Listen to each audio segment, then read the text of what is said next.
Hello and welcome to the Cage Show. Let's do this. Let's do this. Let's do this. Let's do this.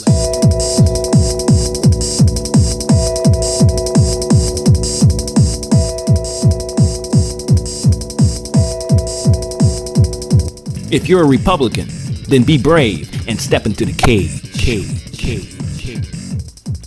If you're a Democrat, then be brave and step into the cage. If religious, be brave and step right here and up, inside and into the cage. If secular or atheist, then I say step right up and right into the cage. Step into the cage and be brave. Welcome all to the Cage Show.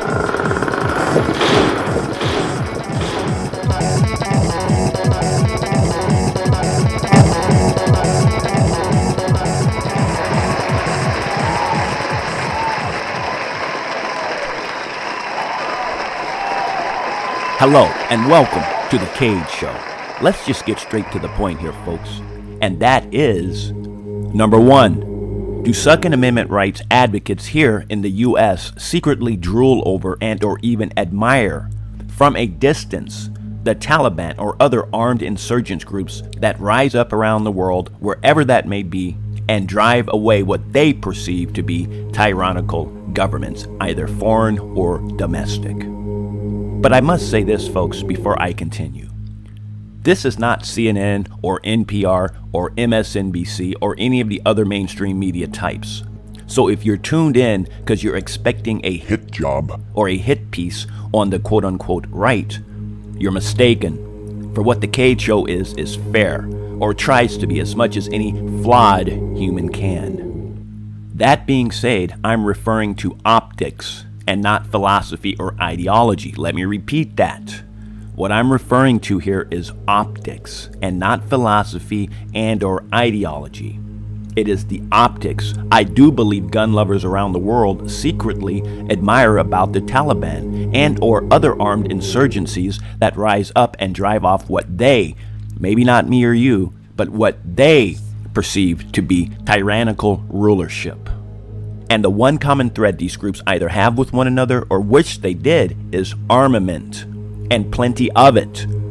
That's the one common thread all these successful uprisings have with one another, is a seemingly endless supply of armament, whether supplied by a shadow government or, as in the case of the United States, sold and supplied domestically. That's the one thing these groups all have in common, is they realize the power of the gun, and plenty of ammunition. For what would the Taliban be without their weapons? Peasants and goat herders. You have to realize the power of optics, folks, to understand what it is I'm trying to convey here.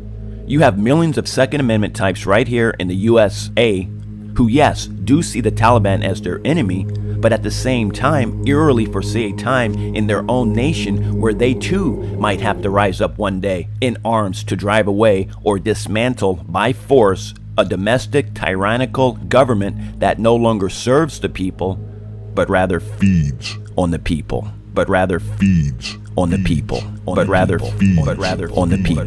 But rather feeds on the people. And its actions by the Prime Minister of New Zealand. Remember a few years ago when Prime Minister, I think her name is Jacinda Ardern, announced sweeping changes to New Zealand's gun laws following that one guy's rampage of a Christian/Muslim mosque? Remember this? We will also ban all assault rifles. We will ban all high-capacity magazines.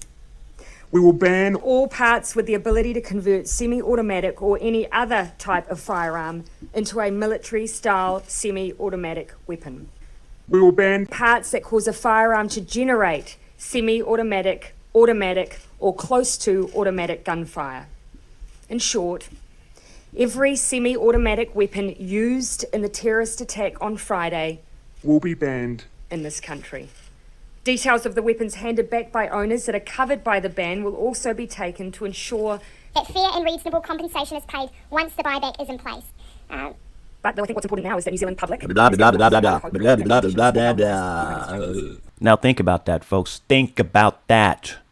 Look what happened back in New Zealand there, and New Zealand and Australia are very close in proximity, and their politics are very the same. But first off, I'd like to know, this is what happens when you elect, 125-pound, dainty whatevers.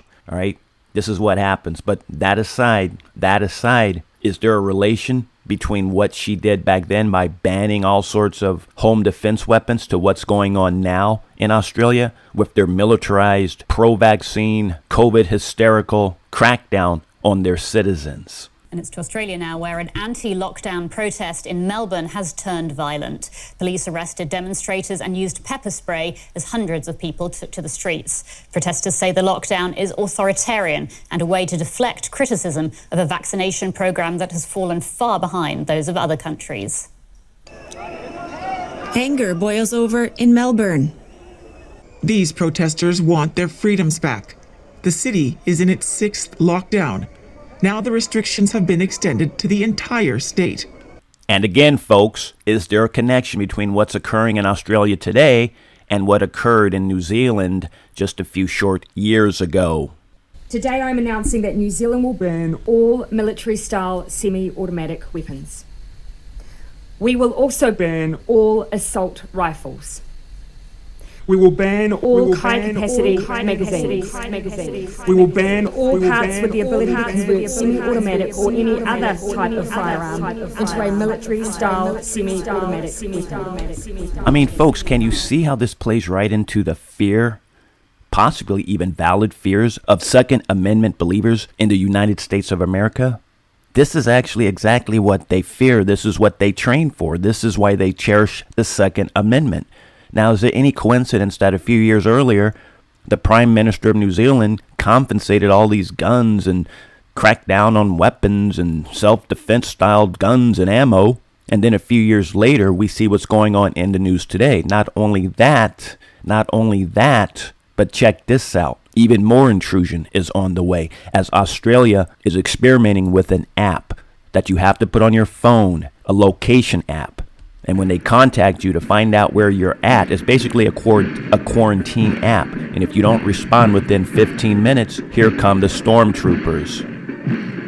We've been chronicling what's happening over in Australia between their draconian lockdown measures, the insane way they're treating their protesters, and now when you watch this article from The Atlantic saying Australia traded away too much of its liberty, you're looking at this crazy portion of this article that says people in South Australia will be forced to download an app that combines facial recognition and geolocation. The state will then text them at random times, and thereafter they will have 15 minutes to take a picture of their face in the location where they're supposed to be, and should they fail, the local police department will be sent to follow up in person. It's full stop.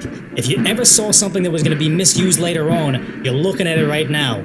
A facial recognition and geolocation app you're forced to have and forced to reply to within 15 minutes, or you could be arrested. Australia has completely lost the plot, because in the beginning when I saw what was happening... And that was by Decoy Voice, all right? And he makes a lot of sense, folks. You see what's happening? Come on, man. Facial recognition, and if you don't reply within 15 minutes, here come the stormtroopers, folks. I mean, are we in the middle of a movie here or something? So anyways, back to the Second Amendment types. That's what this segment began on, and I want to end it on that. So you can see why many Second Amendment admirers living in America right now, you can see them watching what's going on around the world, but not just around the world, but domestically. So when they see armed insurgents like the Taliban, who have plenty of armament, rise up and drive out and away tyrannical governments, even though they themselves are tyrannical, but that's not the point. It's the optics.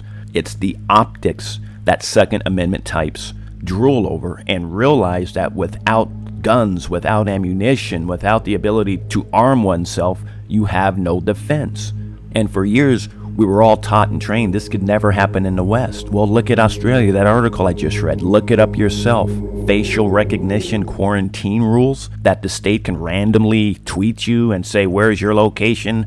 And if you don't respond within 15 minutes, if you're not where you're assigned to be, here comes the stormtroopers, folks. This is like that one movie. It doesn't get more realistic and futuristic than now, or 1984 George Orwell than now, folks. That's all I'm saying. I'm not advocating anything, but I am saying, in the end, it may just be those who believe in the Second Amendment that have to end up standing up even for liberals that has been trained to frown upon Second Amendment types. It may be one day that the Second Amendment types are the very ones that stand up for even their freedoms. So with that being said, folks, thanks for tuning in to The Cage Show. And again, The Cage Show is simply here to make you think. That's all. I'm not advocating anything. The Cage Show is simply here to make you think and to help us all to focus in on the finer issues of the day, unlike mainstream talk radio where they talk for 1 minute and then bombard you with like 30 minutes of commercials. So with that, I am out. Be brave and step into the cage. I invite anyone out there to be a guest, regardless of your viewpoints. Later and out. Be safe and treat those around you kindly, and that kindness will come back to you.